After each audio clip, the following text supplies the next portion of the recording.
Halo Ibu Bapak semua, semoga masih semangat ya. Pada video ini, yuk kita kenal lebih dekat tahap ketiga dari siklus peningkatan layanan pendidikan, yaitu melakukan perencanaan upaya perbaikan layanan.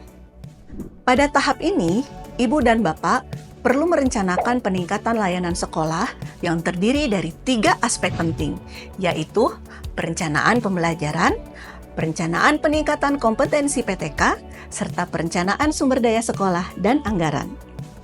Aspek pertama, yaitu perencanaan pembelajaran melalui pengorganisasian pembelajaran yang dapat dikembangkan melalui intrakurikuler yang dapat dikembangkan melalui berbagai mata pelajaran, kokurikuler dalam pelaksanaan proyek penguatan profil pelajar Pancasila, dan ekstrakurikuler dengan bekerja sama dengan berbagai pihak untuk menstimulasi beragam bakat dan minat peserta didik.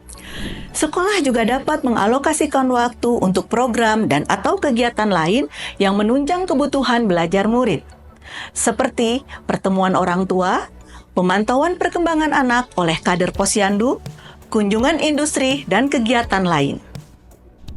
Aspek kedua, yaitu perencanaan peningkatan kompetensi PTK yang terdiri dari 3 tahap, yaitu identifikasi kebutuhan belajar PTK, merencanakan kebutuhan belajar PTK, dan mengimplementasikan program pengembangan kompetensi PTK.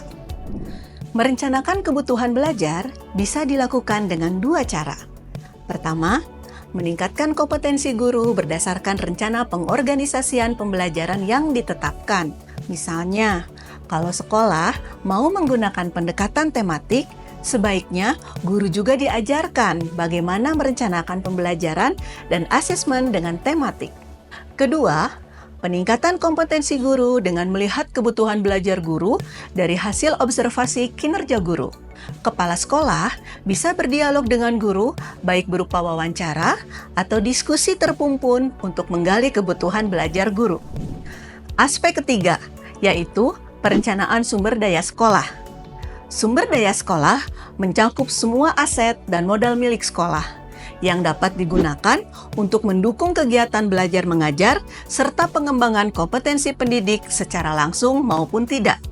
Setelah 3 aspek rencana terpetakan secara mendetail, seluruh rencana dituliskan dalam rencana kerja tahunan atau RKT. Jika ada program kerja yang membutuhkan anggaran, maka detail pembiayaan dimasukkan dalam rencana kegiatan dan anggaran sekolah atau RKAS. Ingat ya, tidak semua perencanaan membutuhkan anggaran. Ibu dan Bapak perlu mengenali dan memanfaatkan semua potensi sumber daya yang sekolah miliki sebelum menganggarkan pembiayaan.